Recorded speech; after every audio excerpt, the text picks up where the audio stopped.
الحمد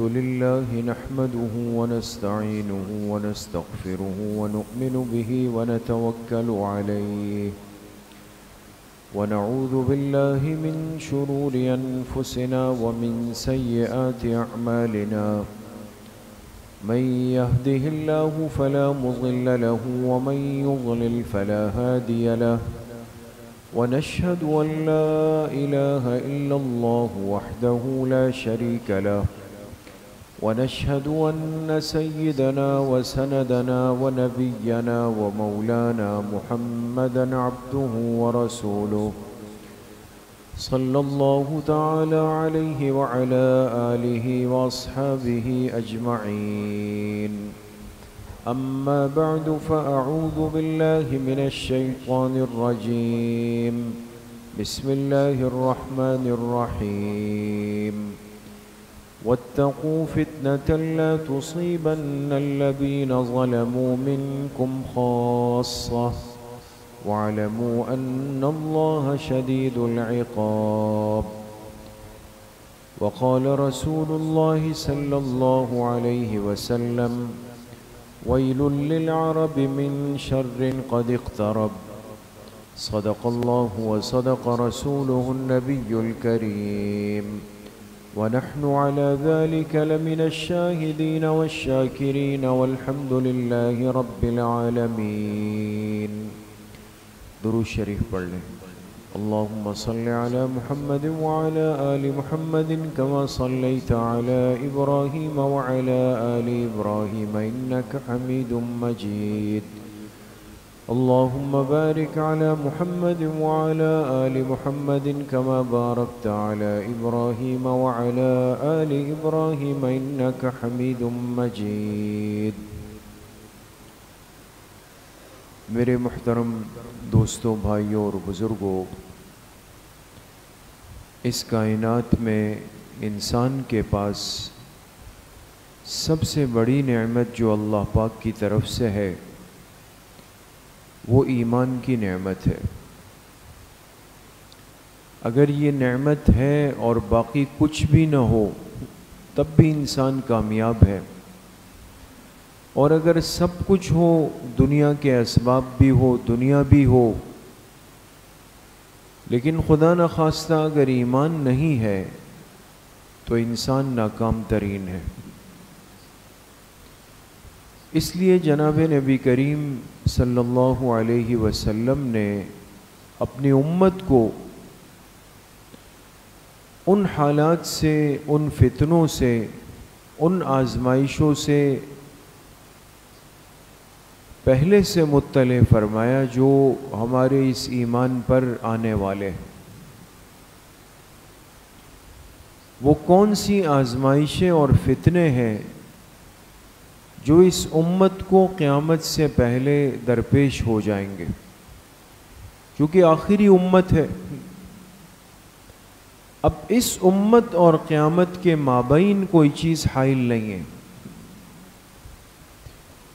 اس امت کا اختتام ہی قیامت کا آغاز ہے. اس لیے آپ علیہ الصلاۃ والسلام نے بہت تفصیل کے ساتھ، بہت وضاحت کے ساتھ ان فتنوں کی، ان حالات کی پہلے سے پیشن گوئیاں فرمائیں. ان میں سے بعض فتنے تو ایسے ہیں کہ جو ہمارے اختیار کے نہیں، جو من جانب اللہ ہے، جو اللہ کی طرف سے آئیں گے. ہم کچھ بھی کر لیں اور جتنی بھاگ دوڑ کر لیں، لیکن ان فتنوں کا سامنا ہونا ہے.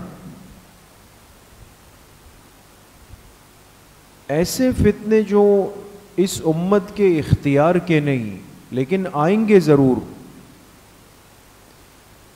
تو اس کی اطلاع بھی آپ علیہ الصلاۃ والسلام نے پہلے سے دی تاکہ امت ان فتنوں کو پہچان کر ایمان کا بچاؤ کر سکے.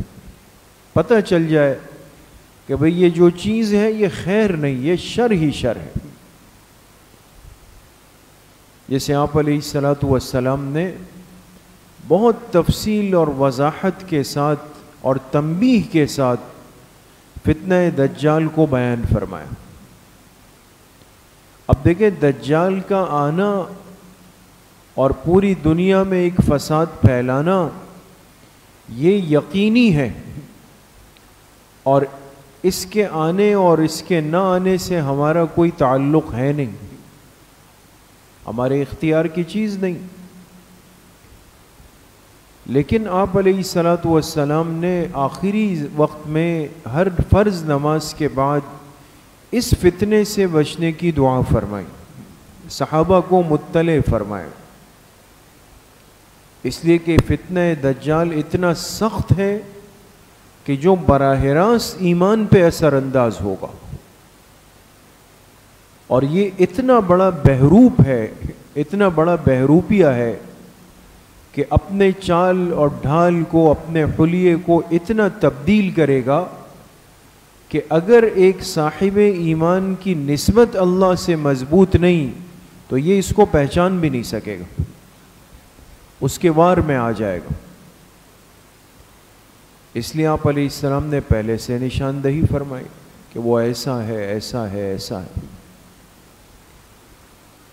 اور بعض فتنے ایسے ہیں جس پہ ان بندوں کا اختیاری فعل شامل ہے،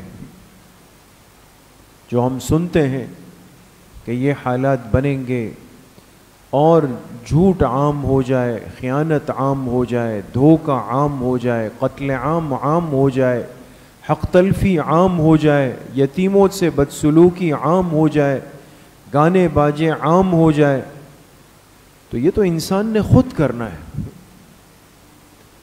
اس لیے آپ علیہ الصلاۃ والسلام نے وضاحت کی کہ تم کہیں ان اختیاری فتنوں کا سبب اور باعث نہ بن جانا کہ تمہارے وجود سے ان فتنوں کو تقویت ملتی رہے۔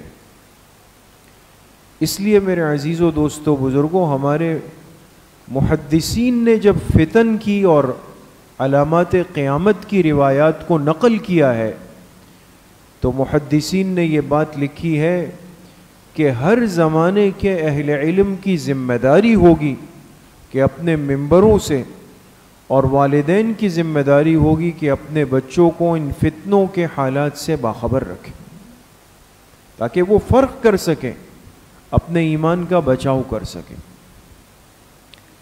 آج پوری دنیا کے اندر ایک فتنوں کا ماحول ہے دوستو، ظاہر کے فتنے بھی ہے، باطن کے فتنے بھی ہے، ایمان پر ٹوٹنے والے فتنے بھی ہے، ہمارے اخلاق اور حیا پر ٹوٹنے والے فتنے بھی ہے۔ کون سی ایسی چیز اور فتنہ ہے جس کو آج ہم اپنی کھلی آنکھوں سے نہیں دیکھ رہے؟ تو اس لیے بہت ضروری ہے کہ ایک مسلمان اور صاحب ایمان کا دل دماغ ان حالات میں بیدار رہے، فتنوں میں گرنے سے بھی بچے اور کسی فتنے میں اپنا حصہ ڈالنے سے بھی بچے۔ تو وہ احادیث مبارکہ جو ہمارے سامنے ہیں اور جس میں جناب رسول اللہ صلی اللہ علیہ وسلم نے مختلف اور ایسی عجیب و غریب باتیں ارشاد فرمائیں کہ انسان کی عقل حیران ہے کہ 1400 سال پہلے کی وہ باتیں آج ایسا ہے جیسے آپ اس زمانے کے حالات کو، صورتحال کو دیکھ کر اس کو اپنی کھلی آنکھوں مشاہدہ کر کے بیان فرما رہے۔ اس لیے حدیث پاک جو میں نے آپ حضرات کے سامنے ابھی پڑھی، یہ حضرت زینب بنت جحش رضی اللہ عنہا جو ام المومنین ہے، ازواج مطہرات میں سے ہے، ایمان والوں کی ماں ہے، وہ فرماتی ہیں کہ ایک مرتبہ آپ علیہ الصلاۃ والسلام میرے ہاں تشریف لائے تو بڑی تیزی میں آئے اور بڑے پریشان آئے، اور یہ پڑھتے ہوئے داخل ہوئے کہ لا الہ الا اللہ، لا الہ الا اللہ، کلمہ طیبہ پڑھتے ہوئے آئے۔ اور پھر فرمایا کہ ویل للعرب من شر قد اقترب، کہ عرب کے لیے ہلاکت ہو گئی اس شر کی وجہ سے جو قریب آ چکا۔ پھر فرمایا کہ یفتح من ردم یأجوج ومأجوج اليوم مثل ھذا، اپنے انگوٹھے اور اس کے برابر شہادت والی انگلی کو جوڑ کر، جیسے ہم کوئی سمجھانے کے لیے مثال دیں تو آپ علیہ السلام نے ان دو انگلیوں کو جوڑ کر ایک حلقہ بنایا، ایک دائرہ بنایا۔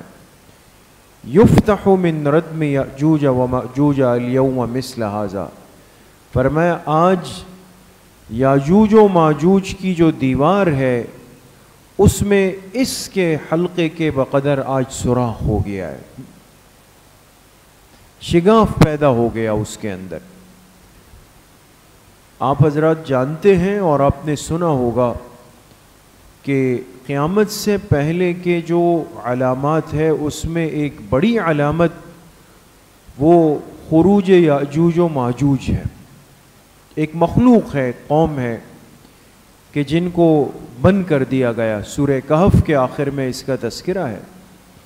ایک بادشاہ ذوالقرنین نے ایک دیوار بنا دی تھی، اور جس کو سد سکندری کہتے ہیں، اور اس دیوار کے پیچھے اس شرارتی اور مفسد مخلوق کو بند کر دیا گیا، ورنہ اس سے پہلے یہ آتے تھے اور ایک فساد مچا کے چلے جاتے۔ اب یہ بند ہو گئے، لیکن آپ علیہ السلام نے فرمایا کہ قیامت سے پہلے یہ دیوار ٹوٹ جائے گی، اور یہ مخلوق جو ہے اس راستے بنا کر کے اس کائنات کے نظام میں داخل ہو جائے گی، اور پھر الامان والحفیظ جو فتنہ اور فساد مچائے گی کہ قتل عام ہو جائے گا، لوگوں کے کھانے پینے کی چیزیں ختم ہو جائے گی۔ ایک دریا پر سے گزریں گے، ایک بہت بڑا بہتا ہوا دریا ہوگا، لیکن یاجوج و ماجوج کی جماعت کا ابتدائی حصہ جب اس پانی پر آئے گا تو وہ دریا ہوگا، لوگوں کو نظر آئے گا، لیکن جب یہ لشکر گزرے گا تو وہاں پانی کا نام و نشان بھی نہیں ہوگا، اس کو ایسا صاف کر چکے ہوں گے، محسوس بھی نہیں ہوگا۔ تو دنیا کے نظام کو الٹ پلٹ کر رکھ دیں گے، جو چیز ان کے راستے میں آئے گی اس کو تباہ کر دیں گے۔ تو شریر مخلوق ہے، شرارتی ہے، لیکن اللہ کے حکم سے اس عادل بادشاہ نے، ذوالقرنین بادشاہ نے ایک دیوار بنا دی، اور اس کے پیچھے یہ مقید ہو گئے، چلے گئے۔ لیکن آپ علیہ السلام اپنی حیات مبارکہ میں کیا فرما رہے ہیں کہ آج اس ردم یاجوج و ماجوج میں، اس دیوار کے اندر اس حلقے کے برابر سوراخ ہو گیا ہے۔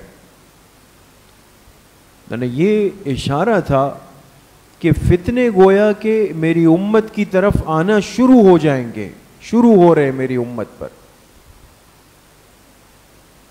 تو جب یہ سنا تو حضرت زینب بنت جحش رضی اللہ عنہا نے فرمایا کہ یا رسول اللہ صلی اللہ علیہ وسلم انہلک وفینا الصالحون، کیا ہم ہلاک ہو جائیں گے جبکہ ہم میں نیک لوگ موجود ہوں؟ یہاں تو نیکوں سے مراد صالحین کے سردار ہے، اولین اور آخرین کے سردار ہیں، محبوب کائنات ہے، کہ آپ علیہ السلام موجود ہیں، صحابہ موجود ہے، اتنا بابرکت دور ہے، کیا ان سب چیزوں کے ہوتے ہوئے بھی یہ فتنے ہمیں ہلاک کر سکتے ہیں؟ تو آپ علیہ السلام نے فرمایا نعم اذا کثر الخبث، ہاں چاہے تم میں کتنے ہی صالحین موجود ہو، لیکن یاد رکھو کہ جب خبث نافرمانی اور بے حیائی کو کہا جاتا، فرمایا جب اس دنیا میں بے حیائی اور نافرمانی کی کثرت ہو جائے گی تو صالحین کا وجود بھی ان فتنوں کو نہیں روک سکے گا، سب ہلاک ہو جائیں گے، سب ان فتنوں کی لپیٹ کے اندر آ جائیں گے۔ تو یہ تو میرے عزیزوں دوستوں بزرگوں آپ علیہ الصلاۃ والسلام کی پیشن گوئی ہے کہ اگر بے حیائی کی، نافرمانی کی، اللہ کی ناراضگی کی کثرت ہو جائے تو پھر کوئی چیز فتنوں کو روک نہیں سکتی، ہلاکت عمومی ہوگی۔ اس لیے ایک حدیث پاک میں آپ علیہ الصلاۃ والسلام نے فرمایا کہ ایک لشکر آئے گا اللہ کے گھر کو گرانے کے لیے، خانہ کعبہ کو، اور جب وہ لشکر آئے گا تو بیت اللہ کے قریب پہنچا ہوگا ابھی کہ اللہ کی طرف سے حکم آئے گا اور زمین ان کو پکڑ لے گی اور وہ زمین میں دھس جائیں گے، اور ان کے ساتھ ساتھ جتنے لوگ بھی اس وقت عرب میں ہوں گے وہ بھی دھس جائیں گے، ان پر بھی ہلاکت آ جائے گی۔ تو حضرت عائشہ رضی اللہ تعالی عنہا موجود تھی، انہوں نے عرض کی کہ ان میں تو ایمان والے بھی ہوں گے تو وہ کیوں زمین میں دھس جائیں گے؟ آپ علیہ الصلاۃ والسلام نے فرمایا کہ فتنوں پہ جب اللہ کی پکڑ آتی ہے تو پھر خاص و عام کی تخصیص نہیں ہوتی، پکڑ سب کی ہوگی۔ لیکن آگے آپ علیہ الصلاۃ والسلام نے فرمایا کہ قیامت کے دن ہر ایک کو اس کی نیت کے حساب سے اٹھایا جائے گا۔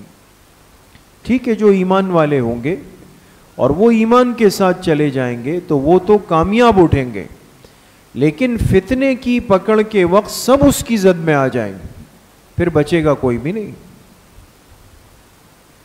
اس لیے میرے عزیزوں، دوستوں، بزرگوں، فتنوں کو دیکھ کر، وجود ہوتے ہوئے دیکھ کر آنکھیں چرانا اپنے آپ کو ہلاکت میں ڈالنا ہے۔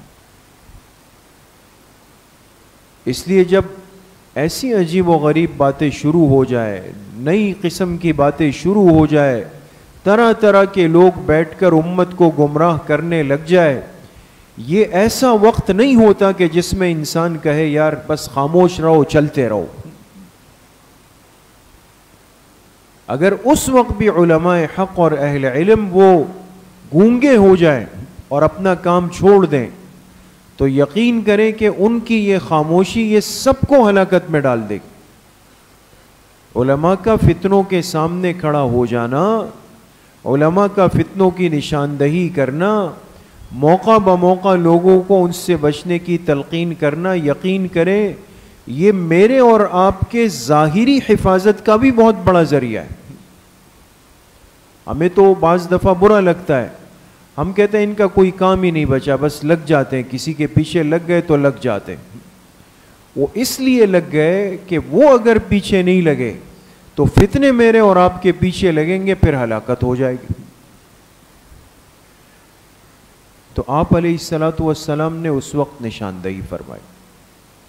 پھر دوسری روایت میں آپ علیہ الصلاۃ والسلام نے فرمایا کہ ان قریب قیامت سے پہلے میری امت پر ایسے سال آئیں گے، اور فرمایا کہ کئی سال ایسے ہوں گے، کئی سال کہ جو جھوٹ کے سال ہوں گے۔ جھوٹ کے سال سے مراد یعنی جس میں جھوٹ بولنا بالکل عام ہو جائے گا، جھوٹ عام ہو جائے گا، اور فرمایا جس میں سچے کو جھوٹا بنا کے کھڑا کر دیا جائے گا اور جھوٹے کو سچا بنا کر کھڑا کر دیا جائے گا، جس میں امین کو، امانت دار کو خائن بنا دیا جائے گا اور جس میں خائن کو امانت دار بنا دیا جائے گا۔ دیکھیں، جھوٹا سچا ہوگا، سچا جھوٹا ہوگا، امانت دار خائن ہوگا، خائن امانت دار ہوگا۔ اور پھر آپ علیہ الصلاۃ والسلام نے آگے فرمایا وَيَتَكَلَّمُ فِيهِ الرُّوَيْبَضَةُ، اور جو رویبضہ ہوں گے وہ بات چیت شروع کر دیں گے۔ اب یہ لفظ اجنبی تھا، غریب لفظ تھا، نیا لفظ تھا۔ یہ ممکن ہے دوستوں کہ ایک آدمی ایک زبان جانتا ہو لیکن اس زبان کے بہت سارے الفاظ اور لغت پہ قادر نہ ہوں۔ جیسے میں اور آپ اردو بول رہے ہیں تو یہ اردو بولی ہے دوستو، جو ہم نے کراچی میں سیکھ لی، اردو بولی ہے دوستو، لیکن جو پرانے حضرات ہیں جو اردو زبان پر واقف ہے، آپ کبھی ان کی مجلس میں بیٹھ جائیں، یا جو پرانے اردو بولنے والے، ہندوستان کے اردو بولنے والے، ان کی اردو آپ سن لیں تو بہت سارے الفاظ ایسے ہوتے ہیں انسان کو لگتا ہے کہ کوئی فارسی یا ترکی بول رہے ہیں، وہ اردو ہوتی ہے، لیکن وہ اردو لغت ہے، اس کو سمجھنا اس کے لیے بھی ایک علمی سطح چاہیے۔ تو آپ علیہ الصلوۃ والسلام تو صحابہ سے بات فرما رہے ہیں، عربی سے تو وہ بھی واقف تھے، لیکن ایک ایسا لفظ آیا کہ جو انہوں نے بھی پہلی دفعہ سنا کہ بھئی یہ رویبضہ کیا ہے؟ تو قیل ومر رویبضہ، آپ سے پوچھا گیا کہ رویبضہ کون ہوں گے؟ آپ نے فرمایا الرجل التافہ یتکلم فی امور العامہ۔ رویبضہ سے مراد ایک بالکل گھٹیا گرا پڑا انسان ہوگا، لیکن وہ لوگوں کے عام معاملات میں بات چیت کے اندر وہ کھڑا ہو جائے گا۔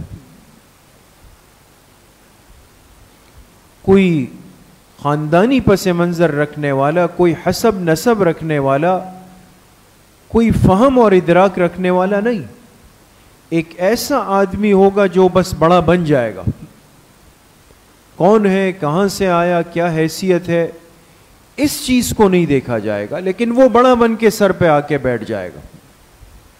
اور پھر یتکلم فی امور العامہ، عام لوگوں کے معاملات کو وہ حل کرے گا، وہ سلجھائے گا۔ جیسے آج ہے، اب ہم میں سے کسی کو یہ نہیں پتا ہوتا ہے کہ ہم جس کو اپنا بڑا بنا رہے ہیں، جس کو اپنے اوپر مسلط کرنا چاہ رہے ہیں کل کے لیے، اس کا کوئی بیک گراؤنڈ ہے، کوئی خاندانی حسب نسب ہے، کوئی پس منظر ہے، کوئی تعلیم کوالیفیکیشن ہے، کوئی آداب و اخلاق ہے، یہ کچھ بھی نہیں ہے۔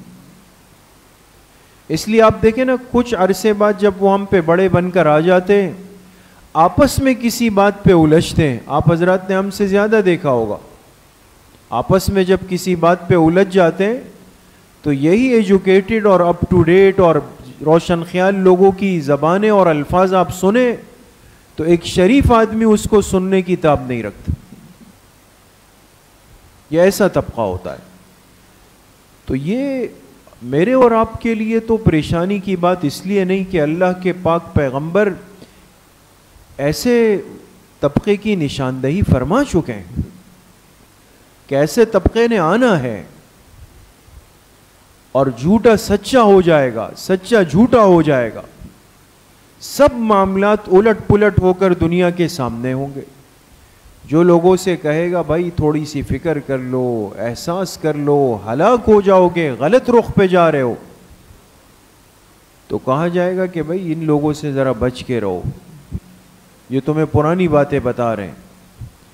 اور جو لوگوں سے عجیب و غریب قسم کی باتیں کرے گا، کہا جائے گا کہ یہ ملک کا خیر خواہ ہے، یہ قوم کا خیر خواہ ہے، یہ ریاست کا خیر خواہ ہے، اس کا دل اس ملک اور قوم اور دین کے درد سے روتا رہتا ہے۔ ایسے ڈونگی اور ایسے بہروپیے وہ آ کر مسلط ہو جائیں گے قوم کے اوپر، اور عام معاملات کے اندر وہ بات چیت کریں گے۔ پھر آپ علیہ الصلوۃ والسلام نے فرمایا اور ایسا وقت آ جائے گا، بڑی عجیب روایت ہے دوست، کہ جس میں قراء کی کثرت ہو جائے گی، فقہا کم پڑ جائیں گے۔ قراء جانتے ہیں؟ قاری، قرآن کریم کو بنا بنا کر پڑھنا۔ دیکھیں، ایک ہے قرآن کریم سیکھنا، اس کو خوبصورت آواز میں پڑھنا تاکہ اللہ مجھ سے راضی ہو جائے اور میں قرآن سے محبت کرنے والوں میں شمار ہو جاؤں، یہ تو نصیب والوں کے حصے میں آتا ہے کہ ایسے قاری ہوں۔ جو قاری صاحبان ہوتے ہیں وہ کتنے صاحب تقوی اور نیک ہوتے ہیں۔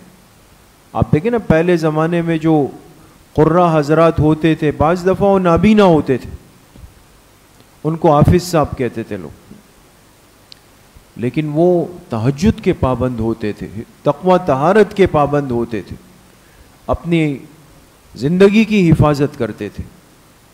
لیکن آپ علیہ الصلوۃ والسلام کچھ اور نشاندہی فرما رہے قرہ کی کثرت ہوگی. علماء نے لکھا اس کا مطلب یہ ہوگا کہ لوگ یہ چاہیں گے کہ صرف قرآن کے ظاہر سے میں جڑ جاؤں، بس وہ ظاہر ہو. اور وَيَقِلُّ الْفُقَهَا، فقیہ کہتے ہیں وہ عالم جو دین کے مسائل اور احکامات صحیح طریقے سے جانتا بھی ہو، بیان بھی کرتا ہو، وہ کم ہو جائیں گے. تو دین کو صحیح انداز سے بیان کرنے والا طبقہ دن بدن کم ہوگا. وَيَقْبِضُ الْعِلْمُ، علم کو آہستہ آہستہ اللہ پاک اٹھانا شروع کر دیں گے. وَيَكْسُرُ الْحَرَجُ، اور زمین میں فتنہ اور فساد بالکل عام ہو جائے گا. پھر فرمایا کہ ایسے لوگ بھی قرآن پڑھنے لگ جائیں گے کہ وہ قرآن کریم ان کے حلق سے نیچے نہیں جائے گا، صرف یہاں تک قرآن ہوگا، زبان کی حد تک. وہ نیچے یعنی قرآن کریم کا جو اثر ہے، جو اس کی برکات ہے، جو انسان کی زندگی کو تبدیل کرتا ہے، وہ کوئی نہیں رہا، صرف ظاہر کی مجلسیں قائم ہو گئی. آج ڈر لگتا ہے دوستو، جس راستے اور جس رخ پہ ہم چل پڑیں، کہ ہم نے بھی ایک ایسا ماحول بنا دیا کہ بس ہمیں وہ قاری، وہ نعت خوان، وہ مقرر چاہیے کہ جس کی آواز میرے اس کان کو بلی لگے اور مجمع واہ واہ واہ واہ واہ واہ کر رہا ہو. اور اس منصب پہ بھی وہ آ کر بیٹھ گئے کہ جو ظاہر کی لیپا توپی کر لیں گے، مزین اور منقش ہو جائیں گے دنیا کے لباس کے ساتھ، اور یہ چاہیں گے کہ لوگ ہماری تعریف کریں، ہم پر مال اڑاتے رہیں. آج یہ نہیں ہو رہا دوست. کتنا ہمیں ان مجالس سے خیر اور حق کا پیغام مل جاتا ہے کہ ہم چلے جائیں.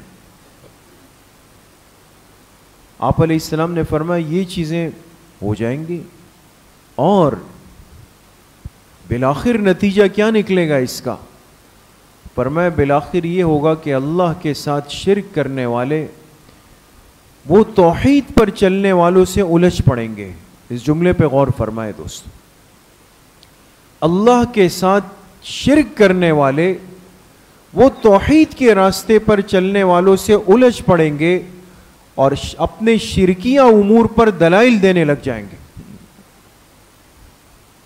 بات چلی کہاں سے، نتیجہ کیا نکل آیا؟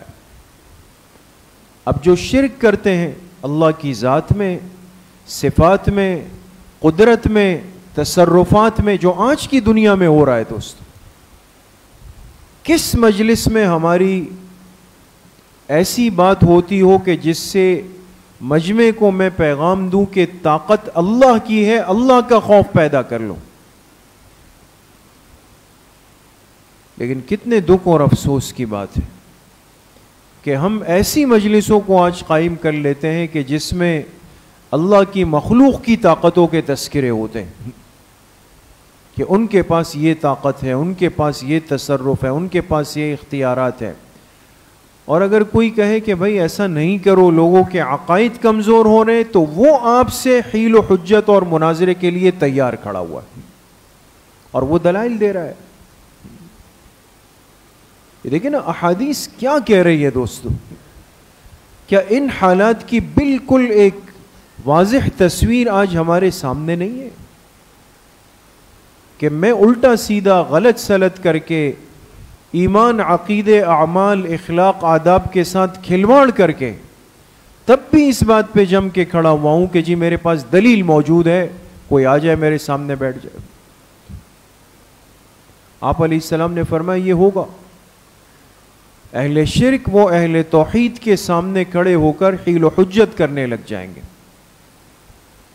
اور چونکہ پیچھے بات تو گزر گئی کہ فقہا کم پڑ گئے، کام کے علماء کم پڑ چکے ہوں گے، لہذا جواب دینے والا عالم ربانی اور عالم حق وہ گنتی پر گنا جائے گا، 2 4 6 بس.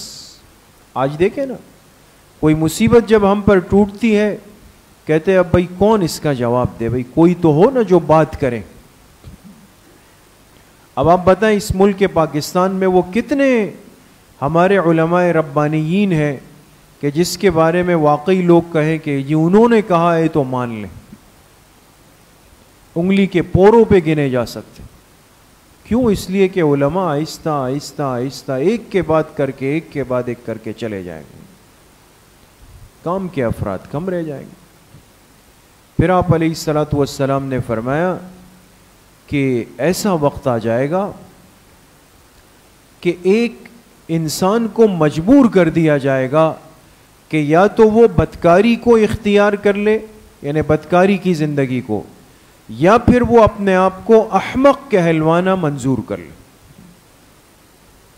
آپ کے پاس دو آپشن رہ جائیں گے، یا تو دنیا آپ سے تقاضا کرے گی کہ وہ کام کر لیں جو بے حیائی کے، بدکاری کے کام ہیں، اور اگر آپ وہ نہیں کر رہے تو کہا جائے گا ٹھیک ہے بس پھر ہم آپ کو احمق، گنوار اور جاہل گجٹ کہیں گے، آپ کو پھر تیار ہو جائیں اس کے لیے۔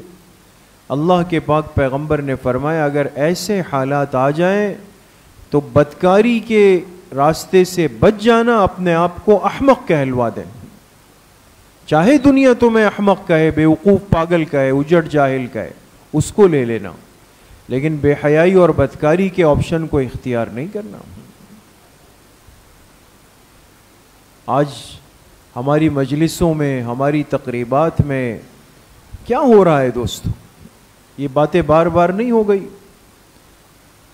کہ وہ لوگ سمجھدار بن گئے کہ جو اپنی مجلسوں میں کھلے عام بیٹھ کے عورتوں کا، بچیوں کا رقص اور گانا دیکھتے۔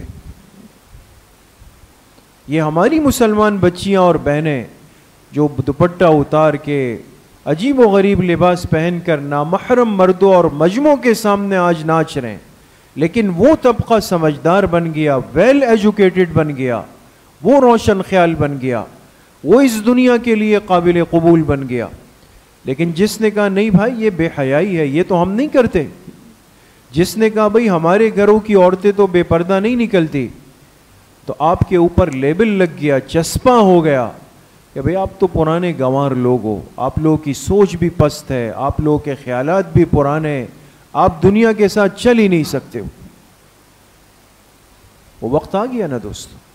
اللہ کے پاک پیغمبر نے فرمایا اپنے آپ کو احمق کہلوانا پسند کر لینا، لیکن بدکاری کے راستے پر مت آنا۔ یہ وہ حالات ہیں میرے عزیزو، دوستو، بزرگوں، وہ عجیب و غریب فتنے ہیں کہ آج کھلی آنکھوں جس کا ہم مشاہدہ کر رہے ہیں۔ یہ فتنے آج امت کی طرف متوجہ ہیں، اور ان میں سے کتنی چیزیں ایسی ہیں جو میرے اور آپ کے اختیار کی ہیں۔ آپ علیہ السلام نے پہلے سے بتا دی کہ بھئی ان چیزوں سے، ان مصیبتوں سے، ان فتنوں سے اپنے آپ کو محفوظ کر لینا۔ اللہ کریم مجھے بھی آپ سب کو صحیح عمل کی توفیق نصیب فرمائے۔ الحمدللہ رب العالمین، الصلاة والسلام علی سید الانبیاء۔